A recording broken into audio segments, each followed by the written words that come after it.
Иако до доцна синоќа беше неизвестно, коронавирусот не успеа да ги одложи локалните избори во Франција. Такво нешто побараа голем дел од опозицијата и 6 председатели на региони по новите драстични мерки за справување со COVID-19. Сепак, французите излегоа на гласачките места, а им било советувано да одржуваат социјална оддалеченост од 1 метар, да носат свој пенкала и да ги дезинфицираат рацете пред да го заокружуваат гласачкото ливче. При гласањето приоритет им се дава на постарите и ранливите категории. Додека Франција гласа, улиците во Италија, најпогодената европска земја од COVID-19, остануваат празни. Сепак италијаните најдоа начин како да ја разбијат монотонијата. Од своите тераси веќе неколку дена групно се пеат песни.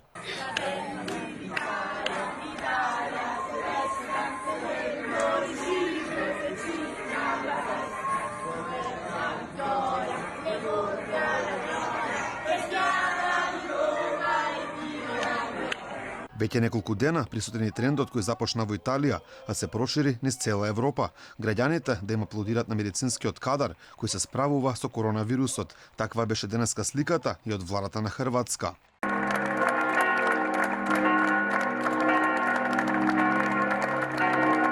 Бугарскиот премиер Бојко Борисов најави награди од 500 евра месечно за медицинскиот кадар кој се справува со вирусот. Германската канцеларка Ангела Меркел по консултација со федералните лидери реши од утре во 8 часот наутро да се затворат границите со Франција, Австрија и Швајцарија. Австријското министерство за здравство утрово објави дека во земјата има 800 потврдени случаи на заразени. Работите не смеат да се сватат опуштено и луѓето да мислат дека постапувањето против болеста е прекумерна.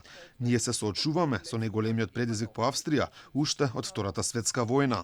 Сад и Германија во битка за вакцина за коронавирусот. Германски весник тврди дека Трамп сака да им одземе лиценцата на германците. Во меѓувреме, американскиот председател се тестираше за коронавирус. Резултатите биле негативни. Позитивни резултати на COVID-19 добила Бегона Гомес, сопругата на шпанскиот премиер Педро Санчес. Освен неа, позитивно тестирањето на блиски соработници на премиерот се и 2 министерки од шпанската влада. За справување со COVID-19, британската влада ќе забрани јавни и масовни собери од следната недела. Одлучено е сите велигденски служби на папата Франциск следниот месец да бидат без присуство на верници. Земјата во која се појави COVID-19 и која беше најпогодена, полека се опоравува од коронавирусот. За да нема нов бум, властите во Пекинг ќе ги испратат во карантин сите патници кои со меѓународни летови ќе пристигнуваат во главниот град. За жал, црниот биланс продолжува. Денеска бројот на починати од пандемијата во светот надмина 6000.